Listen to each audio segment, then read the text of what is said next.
अनसुलझी सी एक कहानी। ये कहानी एक लड़के की। उसे देर रात तक जागने की बहुत आदत थी। उसे अपने काम में मग्न हो जाना काफी अच्छा लगता था।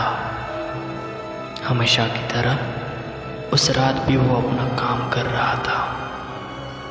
खास करके उसे रात को देर रात तक अपने लैपटॉप में काम करना काफ़ी अच्छा लगता था, क्योंकि वही वक्त था जब उसकी क्रिएटिव आइडियाज़ पे उसे फोकस करने का चांस मिलता था, और इसीलिए वो देर रात तक जागता रहता था। वो अपना काम बखूबी करना जानता था। उसे ना तो कोई डिस्टर्ब कर सकता था, ना ही कोई बहस कर सकता था, ना कोई उससे बातें कर सकता था, और इसीलिए वो रात को ही काम करना चाहता था।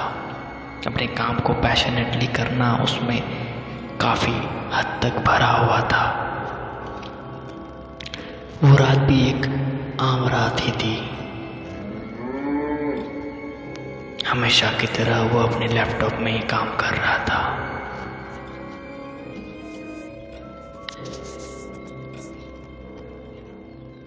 अचानक कुछ रात तक उसने काम किया, उसकी आंखें चूर चूर करने लगी।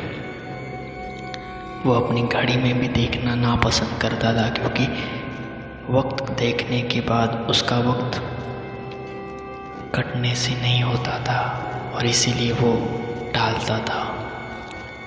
लेकिन उस रात अचानक बहुत देर तक उसने काम किया। फिर उसने थोड़ा घड़ी की ओर देखना चाहा।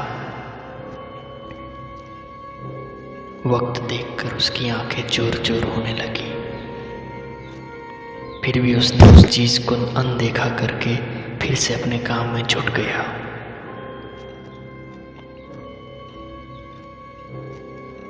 कुछ पल के बाद उसे कुछ एहसास हुआ। वो एहसास कुछ अनोखा था, जैसे कोई उसके पीछे बगल में कोई खड़ा है, उसके पास में, ऐसा उसे महसूस हुआ। पहले तो उसने अनदेखा किया, फिर कुछ देर बाद फिर से उसे वही एहसास हुआ। उसने फिर से टाल दिया, उसने पीछे देखने से टाल दिया और फिर से अपने काम में जुट गया, क्योंकि उसे वो प्रोजेक्ट, उसका काम, उसका जो दिया हुआ प्रोजेक्ट था, जो उसे उसी रात, उसी दिन, उसी टाइम पे उसे कंप्लीट करना था, और इसीलिए वो इतने लगन से उस प्रोजेक्ट के पीछे लगा था। 2-4 बार वही अनदेखी, अनसुलझी सी, अननेचुरल बात उसने नोटिस की तो थी, लेकिन उसे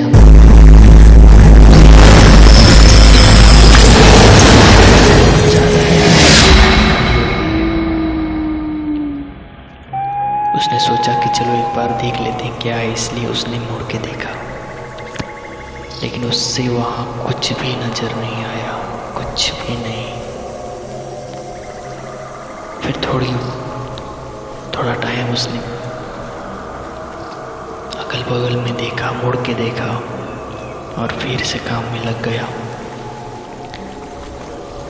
अब जो वहाँ पे जहाँ सोया था, उस चारपाई की, वहाँ उसे थोड़ा सा वजन सा लगा, जैसा कोई आस पास आके उसके बगल में हाथ रख के खड़ा हो। कुछ देर बाद उसे थोड़ा डर लगने लगा। उसके होंठ सूख गए, उसके गले से गला पूरा सूख गया, और वो गले से ठीक से सांस लेने में दिक्कत होने लगी। आंखें ठंड पड़ गई, शरीर पूरा ठंड हो गया। उसे कुछ समझ में नहीं आ रहा था। वैसे ही रात ढलती गई। उसके पीछे कोई है जो उसे कब से ताक रहा है, ये चीज़ उसको खाए जाने लगी। उसने ज़्यादा करके ध्यान देना उस चीज़ को बढ़ावा देने जैसा समझा, इसलिए उसने अनदेखा किया था। लेकिन वो एहसास बार बार उसे अभी खाए जाने लगा, उसे बार बार होने लगा। उसे बहुत डर लगने लगा। उसकी सांसें तेज हो गई।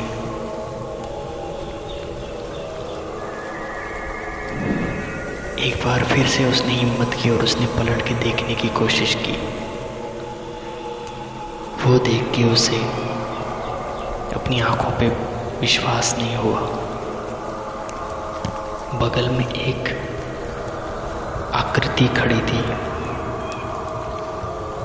जो हूबहू उसके जैसे ही उसे महसूस हुई।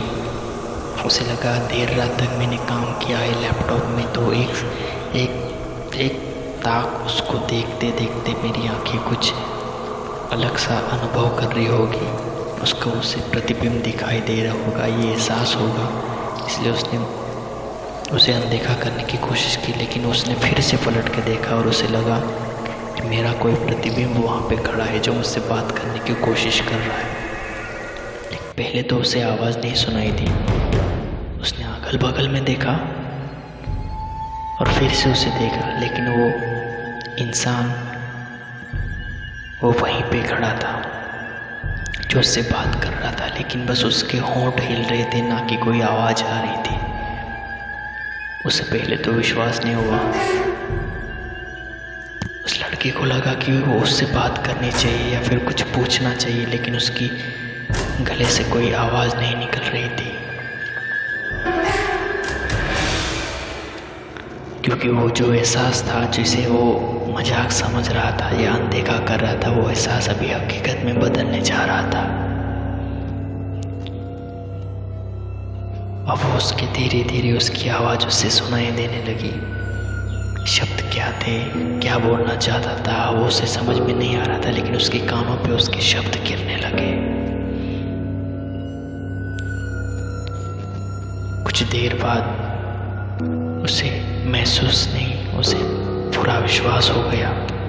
कुछ देर वो लड़का रुक जाता है। उसकी हड्डियां शीशे की तरह ठंडी हो जाती है। वो उस सामने वाले इंसान की आवाज़ तो सुनता है जो कुछ कह रही होती है, लेकिन शब्द उसे समझ नहीं आते। आवाज़ व्यक्ति के मुंह से निकलती है, लेकिन उसके होंठ कुछ देर बाद हिलना बंद हो जाते हैं, लेकिन आवाज़ कंटिन्यू आती रहती है। लड़का काफ़ी डर जाता है, उसकी सांसें काफ़ी गर्म हो जाती है, वो थम जाता है, उसकी दिल की धड़कनें बढ़ जाती है। उस व्यक्ति की ओर काफ़ी रोशनी होती है, उसे समझ में नहीं आता है। उसकी आंखों में अलग सी चमक उठती है। कुछ देर बाद उसे लगता है कि वो पर्सन जो उसका प्रतिबिंब है वो उसे बुला रहा है। उसे कहता है कि मैं तुम्हारा ही एक दृष्ट अंश हूँ और मैं तुम्हें अभी बाहर लेके जाने वाला हूँ। लड़का डर के मारे बहुत ही चिढ़ जाता है। वो फिर उठने की कोशिश करता है, लेकिन वो उठ नहीं पाता है, क्योंकि वो उसे समझ में नहीं आता है कि वो हिल क्यों नहीं पा रहा है। अंधकार भी काफ़ी रहता है, इसलिए वो उसे ज़्यादा शोर शराबा ना करते हुए उस चीज़ से अपना पीछा छुड़ाना चाहता है, लेकिन वास्तविक में वो इंसान उससे काफ़ी बलवान लगता है। कहते कहते काफ़ी वक्त हो जाता है। घड़ी में चेक करने के बाद पता चलता है कि वो 3 बजे की बात का टाइम है, जो शायद उसने पहले भी कई बार सुना था कि वो एक वक्त होता है जिसमें कई सारी नकारात्मक शक्तियाँ जो रहती है वो ज़्यादा प्रभावित होती हैं। कहानी अचानक ख़त्म हो जाती है, समाप्त हो जाती है एक छोटी सी दरार में। लड़का वो जो काम कर रहा था वो अचानक से शांत हो जाता है, अंधेरे में लुप्त होते दिखाई देता है।